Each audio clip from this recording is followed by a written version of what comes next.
Um dos primeiros relatos sobre Jesus de Nazaré, a sua vida, morte e ressurreição, foi escrito por um homem chamado Lucas. Nós conhecemos esse relato como o Evangelho de Lucas, mas Lucas continuou a história em um segundo volume, Chamado Livro de Atos. Esse livro gira em torno do que Jesus continuou fazendo após a sua ressurreição. Atos começa com os discípulos reunidos com Jesus, que acabara de voltar à vida, que é algo incrível de se imaginar.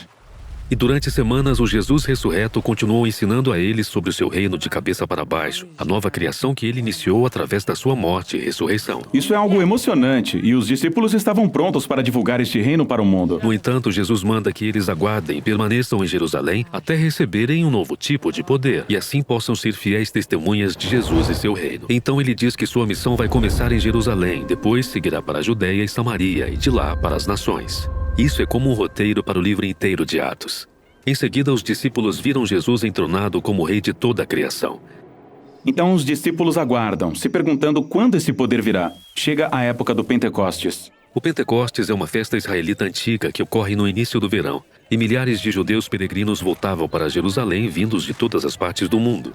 E vários idiomas e culturas se juntavam na cidade. Os discípulos estão reunidos em uma casa que, de repente, é preenchida por um poderoso vendaval e fogo.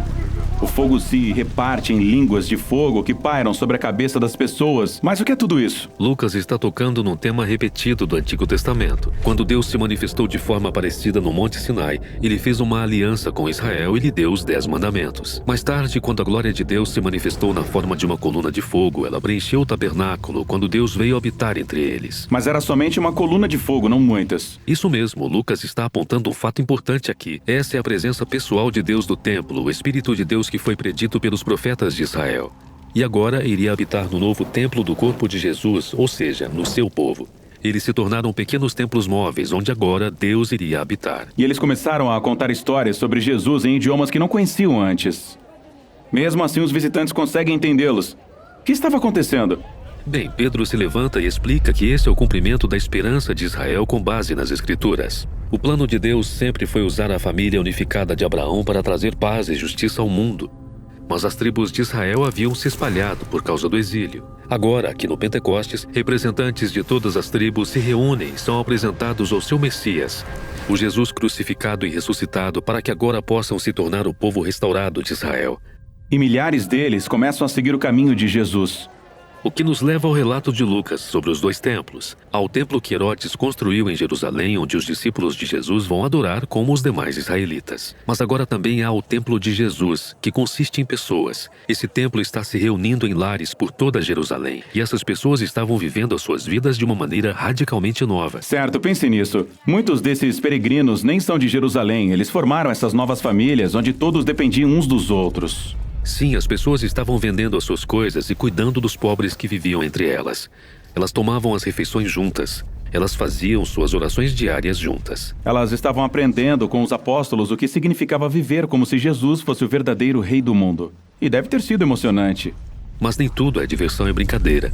Ser templo de Deus é coisa séria, assim como no Antigo Testamento. Talvez você conheça essa história estranha no livro de Levítico sobre 2 sacerdotes que desrespeitam a Deus no templo e morrem repentinamente. Bem, Lucas inclui aqui uma história semelhante de 2 discípulos que desonram o Espírito de Deus neste novo templo, e eles têm um destino parecido. Portanto, há corrupção na comunidade, mas o maior problema está vindo de fora. Sim, do outro templo. Os seus líderes se sentem ameaçados por esse novo movimento messiânico e por isso prendem os apóstolos. Eles tentam detê-los. E isso nos leva à história final da sessão de Atos sobre Jerusalém, onde conhecemos um novo discípulo, Estevão. Ah, sim, o Estevão. Ele é incrível. Ele se destaca como um líder entre os discípulos para servir aos pobres. E ele ia aos pátios do templo ensinar as pessoas sobre o caminho de Jesus. Os líderes do templo prendem Estevão e encontram falsas testemunhas para acusá-lo de desonrar Moisés e de ser um terrorista que está ameaçando o templo. Em resposta a isso, Estevão faz um discurso poderoso sobre como toda aquela situação era previsível. Sim, ele recontou toda a história do Antigo Testamento, destacando personagens como José, Moisés e os profetas, pessoas que foram constantemente rejeitadas e perseguidas pelo seu próprio povo. Israel tem resistido aos representantes de Deus há séculos, portanto, rejeitam a Jesus e agora aos seus seguidores, que é uma rejeição ao próprio Deus. Eles ficam furiosos e começam a executar Estevão, lhe atirando pedras e o destruindo até a morte. E ao morrer, ele se entrega ao caminho de Jesus, sofrendo por causa dos pecados dos outros.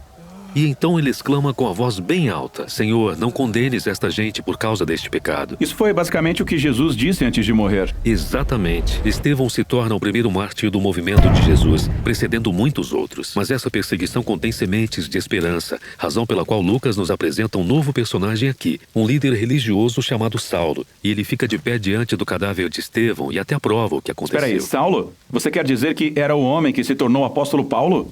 Sim, Lucas está mostrando como até esse trágico assassinato não pode parar o reino de Jesus. E assim muitos discípulos perseguidos se espalham ao sair de Jerusalém, e exatamente como Jesus disse, eles se dirigem para a Judéia e Samaria. A história sobre o que acontece lá é relatada na seção seguinte de Atos.